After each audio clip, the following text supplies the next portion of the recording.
since it was the anniversary of the death of Augustus. Apparently his wife, Livia, it was thought, according to maybe the 12 Caesars by Suetonius, or certainly by the author Robert Graves, who wrote the book I, Claudius, that Livia poisoned his favorite fruit because he was suspect of her and what she was doing to make sure that her son would eventually become the emperor. And so there was a fig tree that he would go to. He didn't even have people bring the figs to him. He would go and pick the figs off of the tree, according to Robert Graves.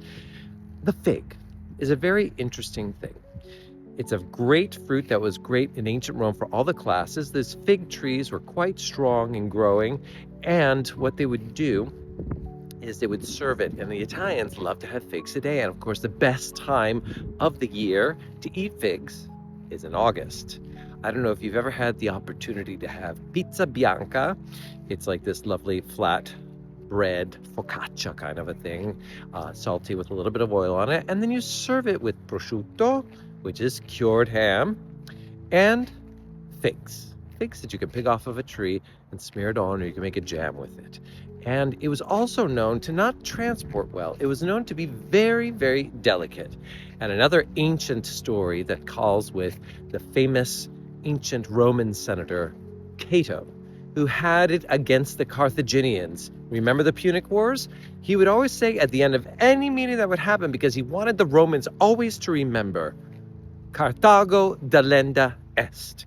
Why would he say that? He would say that out of anything, all actions, all tied, Carthago delenda est. Carthage is needing to be destroyed. Finally, when he convinced the Romans to go against the Carthaginians again, he said, Cartho delenda est, and he had some figs in his hand, and they were fresh. He said, these figs came from Carthage. Carthago delenda est. That means that they got here so quickly, they were fresh and ripe and ready to eat. Carthage is needing to be destroyed. Well, Livia was pretty smart, so she would cover poison, and Augustus apparently ate the poisoned figs.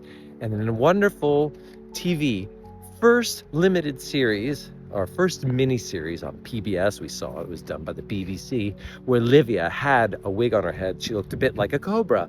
And after Augustus died, and she said, you know, you never would listen to me. And as Tiberius, her son, was coming to see the body, there was a bowl of figs. And she just walked by, and she said, don't eat the figs, and walked out. What a scene. To be inspired on where to go and what to see, and learn about all these gossip, wonderful stories, and food like figs, follow me and Through Eternity.